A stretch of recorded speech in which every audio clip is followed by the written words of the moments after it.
நிறுவனர் ராமதாஸை காயப்படுத்திவிட்டு சந்தோஷமாக இருப்பவர்களின் மகிழ்ச்சி நிலைக்காது என ராமதாஸ் தரப்பு பாமக வழக்கறிஞர் கோபு தெரிவித்துள்ளார்.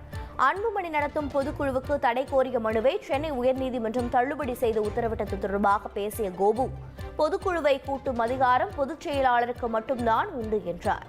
மேலும் இந்த விவகாரம் தொடர்பாக நீதிமன்றம் சென்று நிரூபிப்போம், ராமதாஸின் உத்தரவிற்காக காத்திருக்கிறோம் என தெரிவித்துள்ளார். மருத்துவர் ஐயாவுக்கு தான் பொதுக்குழு கூட்டுவதற்கு பொதுச் செயலருக்கு தான் பொதுக்குழு கூட்டுறதுக்கு அதிகாரம். மருத்துவர் ஐயா தலைமை ஏற்று அந்த பொதுக்குழு நடத்தியிருக்கலாம். அதன் பேரில் தான் மருத்துவர் ஐயா 17ஆம் தேதி பொதுக்குழுன்னு அறிவித்தாங்க. அதை அறிவித்த உடனேயே போட்டிக்காக வீம்புக்காக 9ஆம் தேதி பொதுக்குழுன்னு சொல்லி இவங்க கூட்டாக அறிவிக்கிறாங்க. பொதுவாக விதி 15 தலைவருக்கான அதிகாரத்தை சொல்லுது. அந்த அதிகாரம் என்னென்னா, எந்த கூட்டத்திற்கும் தலைவர் தலைமை தாங்கலாம், அவ்வளோதான். பொதுச் செயலாளருக்கு விதி 16 எந்த கூட்டத்தையும் கூட்டுவதற்கான அதிகாரம் பொதுச் செயலருக்கு மட்டும்தான் உண்டு. அதுவும் இன்றைக்கி ஏதோ அவங்களுக்கு எல்லாமே வெற்றி கிடைச்சிட்ட மாதிரி ஒரு சந்தோஷத்தில் இருக்காங்க. அந்த வழின்னு ஒன்று இருக்கு இல்லைங்களா, தைலாபுரத்தில் ஒரு மனிதர் இருக்கார்.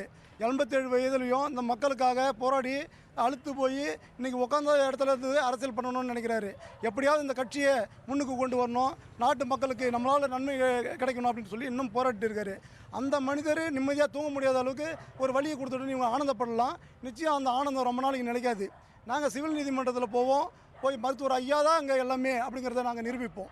கட்டமைப்பு ரீதியாக பார்க்கும்போது, இல்லை ஒரு நிறுவனராக அதை பார்க்கும்போது அவர் இதையெல்லாம் பெருசாக எடுத்துக்கிட்டா அவரை எதுவுமே செய்யாது, இதெல்லாம் எதுவுமே செய்யாது.